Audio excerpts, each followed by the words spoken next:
Hello, for anyone who doesn't know me, I'm Abbie. I'm the youth pastor here.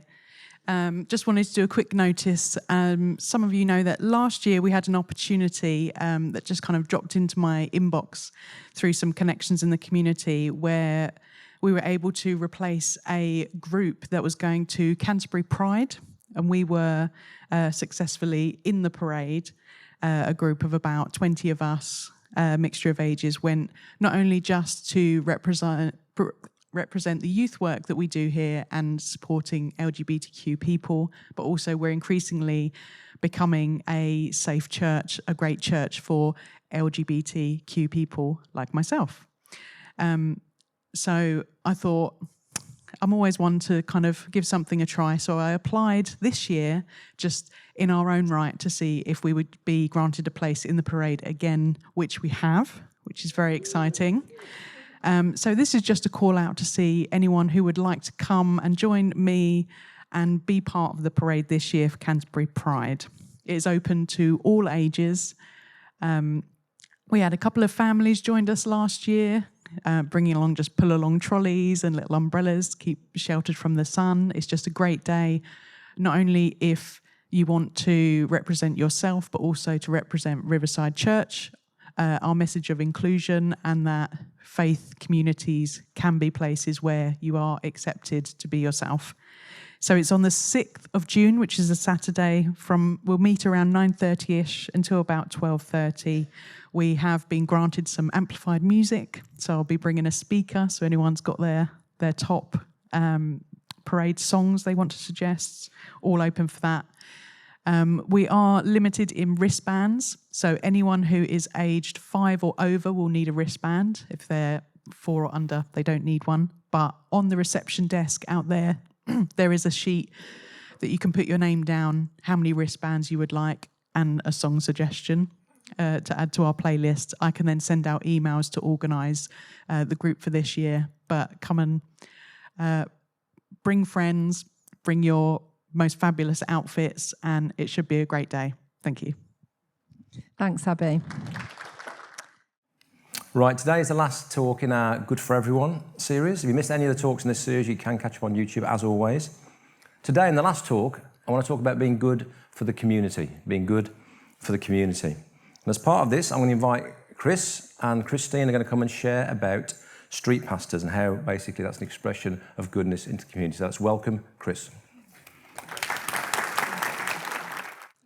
About 17 years ago, a senior police officer who was part of our church, a guy called Lee Russell, came to a Churches Together meeting of ministers and said, I think we could do street pastors in Whitstable. And a lot of prayer, a lot of thought about it. So, okay. Well, let's call a meeting of all the members of all the churches in Whitstable at the United Reformed Church down in the town. And we're there kind of not knowing what's going to happen. Somebody comes up to me and says, we're going to do tea and coffee. How many cups do you think we're going to need? So me being a man of tremendous faith said, 30? 40? Okay, we'll start with that. 120 people turned up on that night from across all the churches in Whitstable. We had another senior police officer from Kent Constabulary, and we had a senior official from Canterbury City Council. And we were able to launch the street pastors in Whitstable with over 30 street pastors and at least that number of prayer pastors. And the mission was to be caring, to be listening, and to be helping the people of the town. Now, I hadn't gone out into the nighttime economy in Whitstable, so wasn't very familiar with it. It's a whole new world. It's a whole different world. And if you've been in a church and you've been sheltered or you want to go out and find out what's happening in the community, then become a street pastor and you'll learn an awful lot. You also learn about all the alleyways that there are in Whitstable, of which there are an awful lot. And you get to meet an awful lot of lovely people. So, quick bit of history.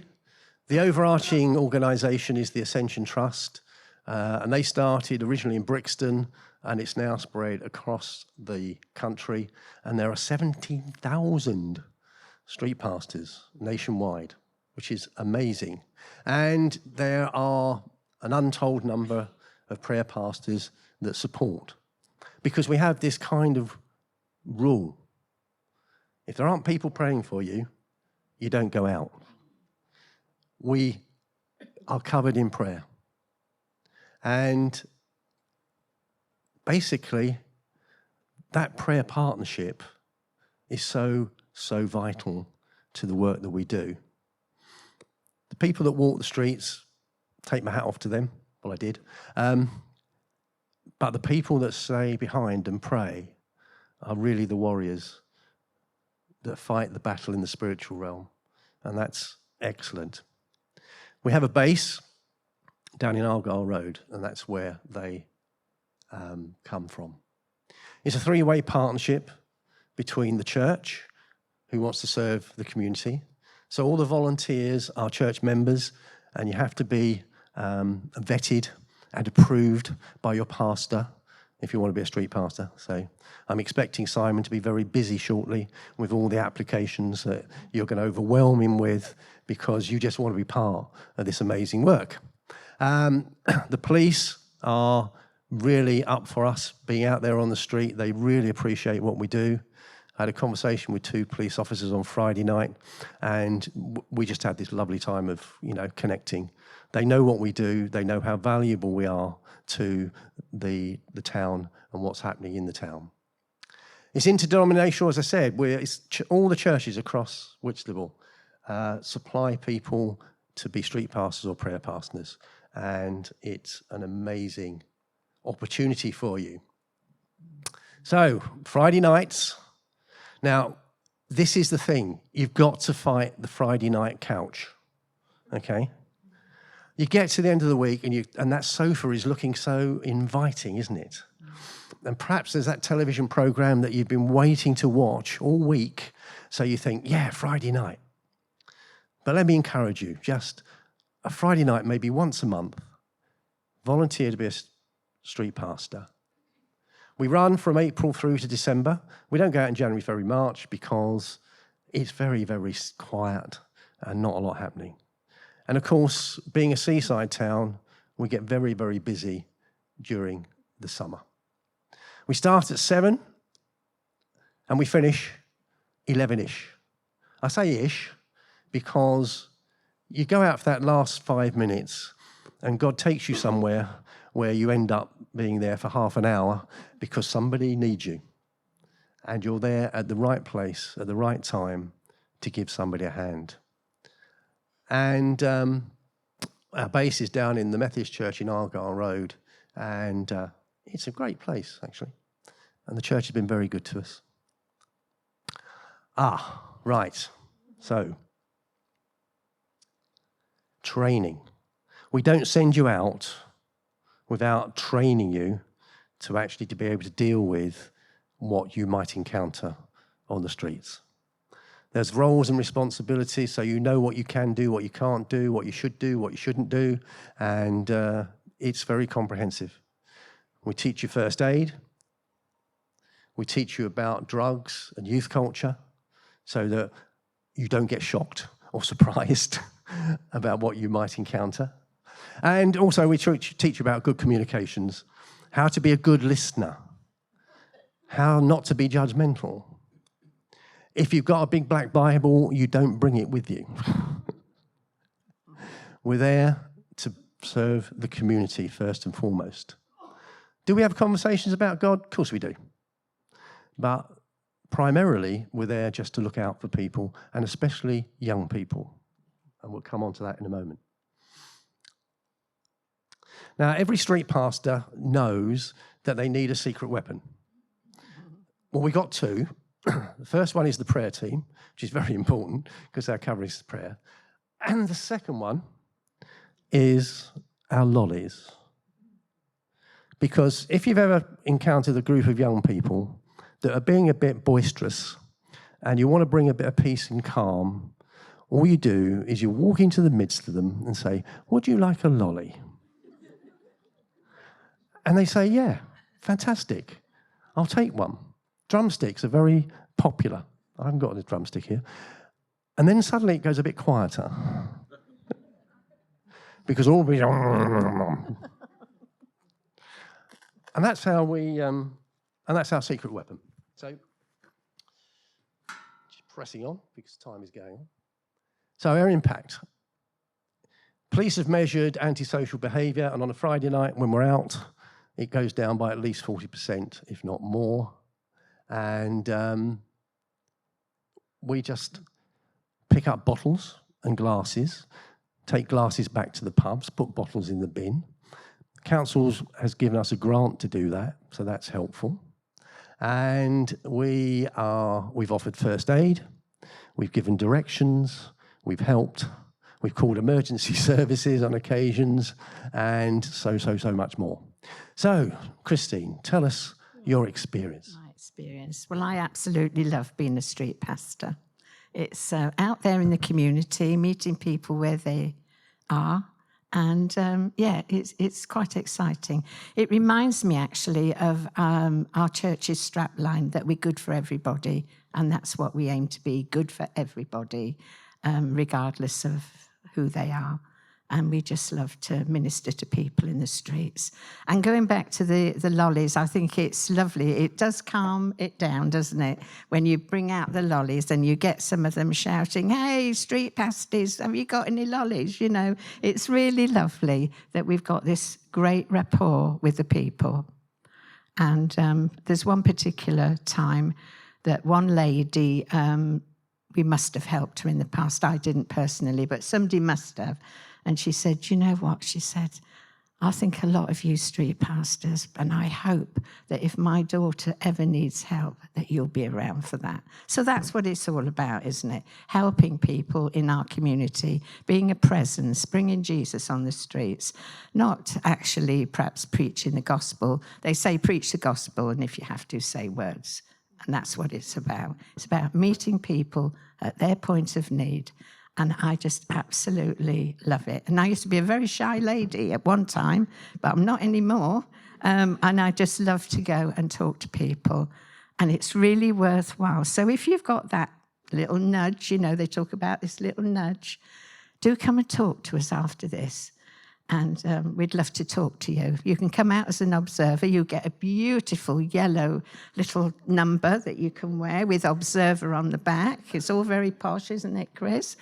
And we'd love to take you out. So there you go. But I personally would not miss it. I just love it. And it's all about people and loving people, our community, where God has placed us. Thank you. Okay, so building on that, some quotes.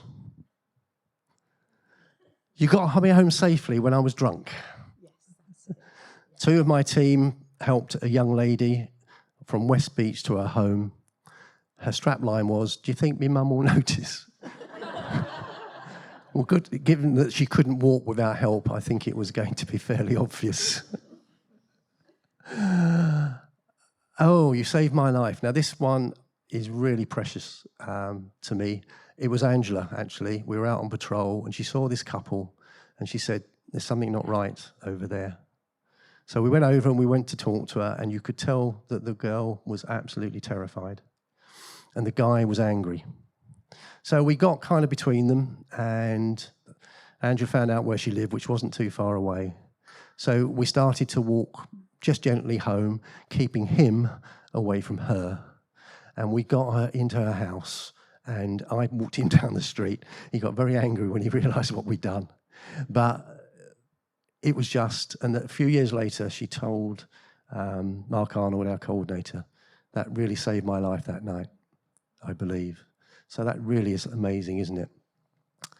My daughter felt safe. Well, we were on the beach last year or the year before, there were about 200 young people celebrating end of exams. And we were there and we decided that was our evening. So we started at 7 and we were there till 11. And because we were there, the girls told their mums, and it came back through to us, they felt so much safer because the street pastors were there. And all we did was walk in there every 20, 30 minutes, gave out lollies and kept the place safe, which was good. And of course, as Christine said, we get people running up to us asking for lollies but saying, you really did help us when we were younger. So we love that. And what was the last one? I can't remember it now. And so many people. You get the odd, I think in the 15 years I've been doing it, I may have had one or two that kind of, well, why are you out here, you religious nutter? But most of the time, everybody says you're doing such a fantastic job.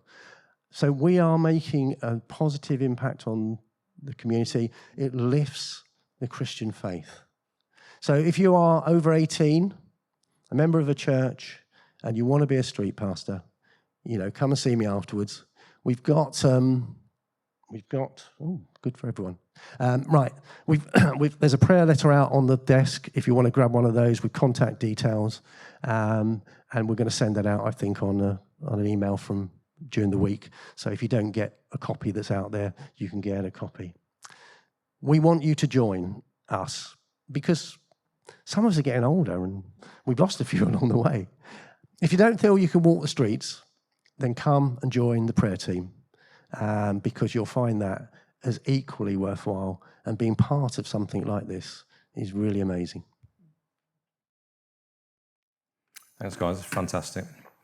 Fantastic expression of being good for the community. A number of years ago, way back in 2006, June the 9th, I've got it written down here, I was at a prayer gathering and God showed me a picture.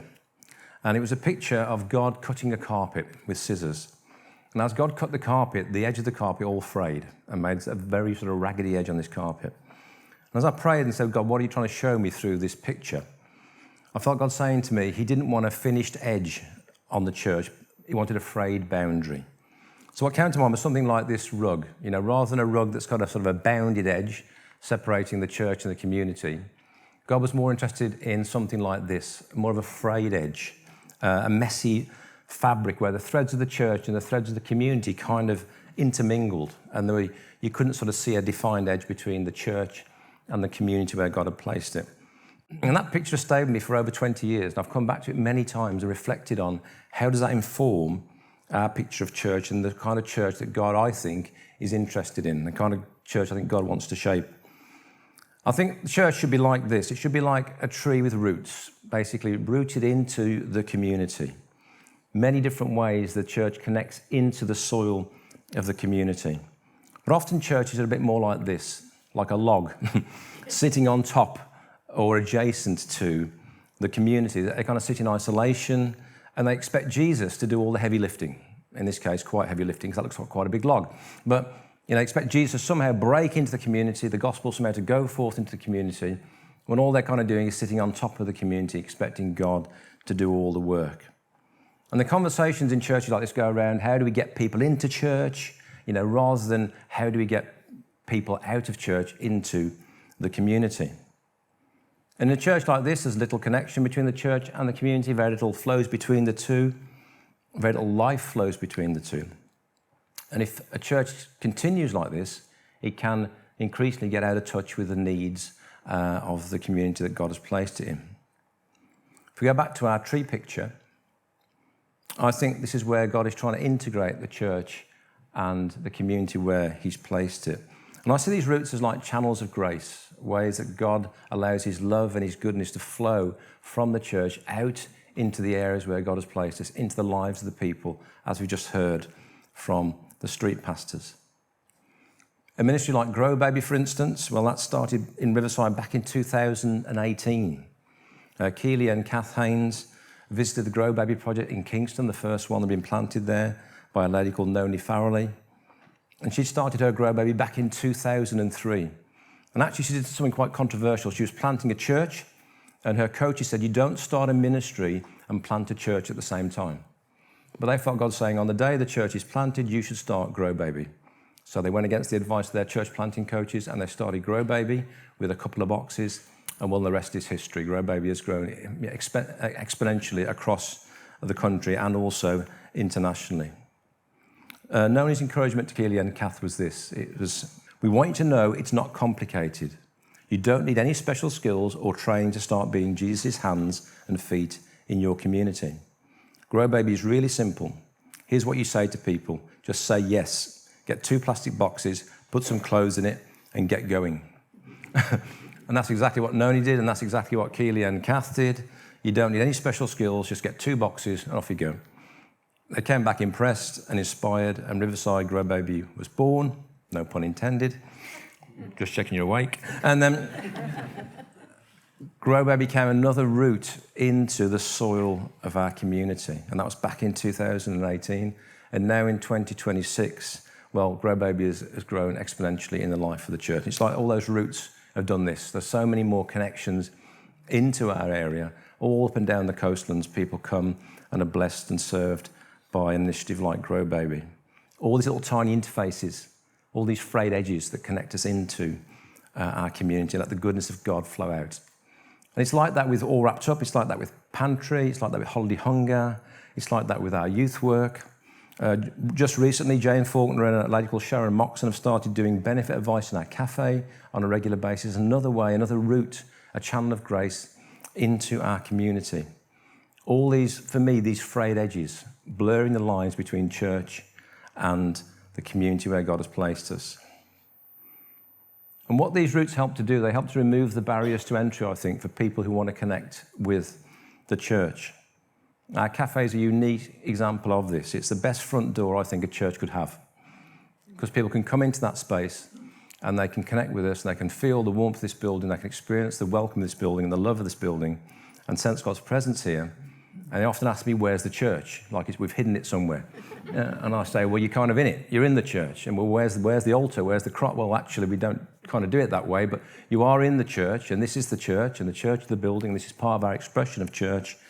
And they just kind of get a bit blown away by it, because it's that frayed edge. They can't see. They're looking for a visible join, but they can't see the threshold between the sacred and the secular, if you like. A great question to think about as we think about being good for our community is, if our church disappeared tomorrow, would the community care? It's a great question, isn't it? If you go back to our log model of church, well, essentially, a church that sits on top of the community with hard boundaries and no real integration into the community, then I think the answer to this question is probably no. The community wouldn't care if that church ceased to exist, because they probably wouldn't notice. There probably wouldn't be any kind of sense of loss. If that kind of church just disappeared, it might leave a little bit of a dent in the ground, but apart from that, there'd be no real loss to the community, because there'd be no real benefit loss. The church might just leave a faint impression. But would anyone really miss it? If you were part of it, you'd probably miss it. But if you weren't part of it, you probably wouldn't notice it had gone. Because if the church primarily exists for itself and for its members and doesn't integrate into the community, then there's no perceived benefit for it. And this highlights a key challenge for any church, is how do we keep our outward perspective? How do we maintain our love for the community that God has placed us in? Because, churches form these tight-knit groups, don't they, of love and care. And keeping that outward focus is so important, but sometimes can be challenging. That's why some churches become those kind of on-top churches where they kind of focus in and forget to focus out. Jesus had incredible compassion and love for people. He did all his work in the marketplace, in the towns, in community, in people's homes. And we need to keep following hard, I think, on his example. And so I think a church with a frayed edge is a church that is trying to continually intermingle with the community and become an integrated and valued part of it, intertwined with the lives of people and the needs of the community. Many years ago, a program called Mythbusters, they got this myth whereby they said if you took 2 phone books and you interleaved the pages together, theoretically you could never pull them apart, okay? Because the connection between those pages was so strong. And I thought you'd like to see what happened. Here's the video. Welcome back. Here's where we stand so far. Jamie and I got word that interleaving the pages of 2 phone books yielded something incredibly strong. Does this remind you of when you used to count money for the mob? I was a hitman, I wasn't a money counter. So we did it, and we tugged on them. We couldn't separate them. We got 10 friends together. They couldn't separate them. We got 2 cars, and still those phone books wouldn't be separated. But we're not going to leave it there. We went out and found a couple of tanks. Behind me is 30 tons of military steel, 650 horsepower. Are they going to separate the phone books? At this point, I have no idea. But I do know that something is going to happen. Okay, so let's take a pause there. 800 pages in one phone book, 800 pages in another phone book. They sat and interleaved all the pages together. That's all that's holding those books together is the pages. Are those 2 tanks going to pull those phone books apart? Who thinks yes? Oh, who thinks something's going to break before they pull the phone books apart? Okay, something's going to break. Okay, you ready? With the slack taken up, Jamie signals the start. 30 tons of mighty military machines slowly begin to move in opposite directions, and the force gauge climbs quickly. But the courageous phone books, you couldn't call them yellow, hang on for all they're worth. There It's separated, it worked. But the Yankin tanks finally win the tug of war. Let me see how many pounds it took. 8,000 pounds of force is what it took.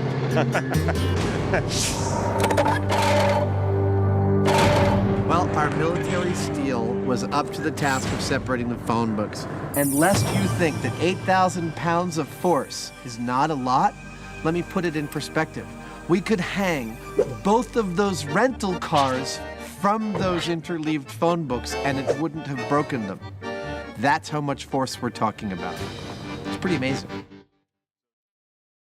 Just the friction of the pages between them basically could support 8,000 pounds of weight, or they'd lift those 2 cars, but the tanks were too much for them.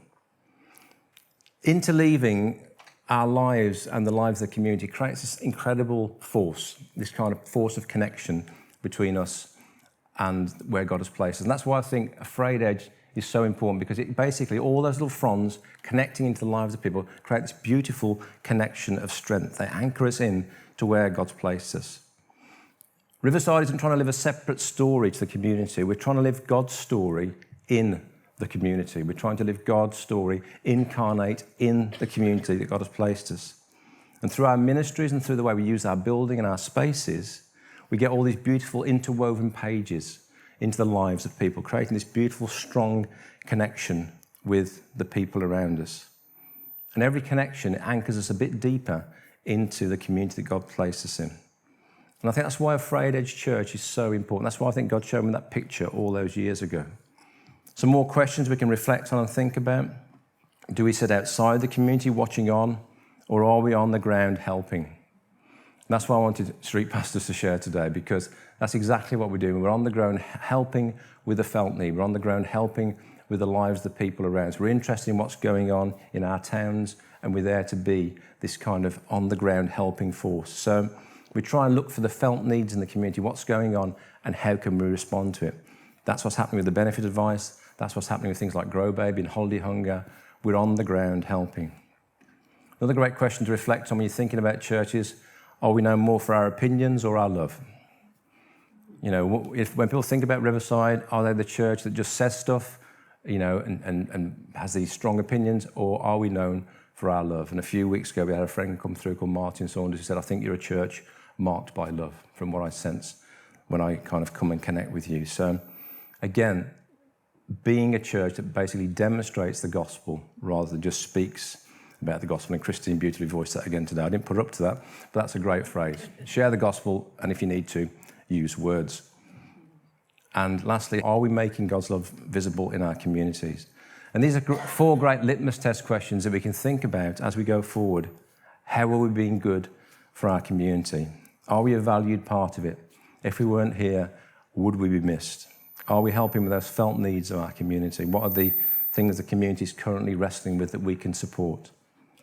What's our reputation with the people outside church? What are they saying about us? What are we known for? And how can we continue to make God's love tangible and visible?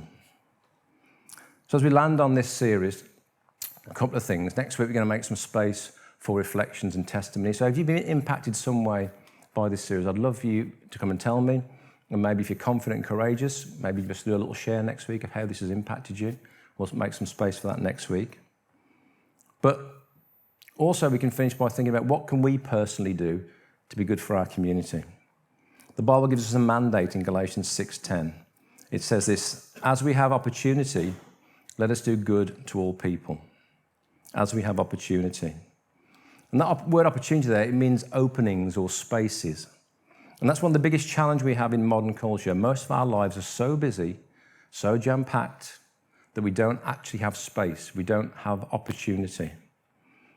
Our attention is often captivated by media or mobile devices or people or busyness. And so fighting for space is really important if we're going to have opportunity to be good for all the people that we meet. So thinking about how we can create breaks or openings in our own schedules, opportunities to do good, is really important as we go off the back of this series. And this might mean unplugging yourself, maybe at times. I'm sure the street pastors don't walk around with mobile phones doing this because they're looking around at what God's doing, what's happening in the community, where they can help and where they can serve. And sometimes if you're maybe on waiting for 5 minutes, rather than putting your phone out to amuse yourself, maybe just stop and look around. Is there an opportunity God has given you to be good for somebody? Is there a chance for you to be, a tangible expression of God's love? So making those opportunities is really, really important. So good for everyone. This simple phrase, but profound in its expression. The vision God's called us to. And the great thing about it, it's a dynamic vision. It's a continually expanding vision. It's continually opening up before us. So I'm going to pray. I'm just going to, as Keely said, if you've come today with a need, or if you felt one of those words spoke to you today, we'd love to pray for you. If you have kids, you will need to collect them, but we'll keep the lights down. We'll keep worshiping and praying in here as the service comes to an end. So let's just pray.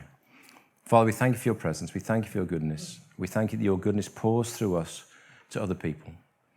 We want to be channels of grace into our community, Lord. So would you help us to be that? So, Lord, come by your Spirit and refresh us today. Transform us, heal us, God. Whatever we need, Lord, we open our hearts to you and we welcome your Spirit.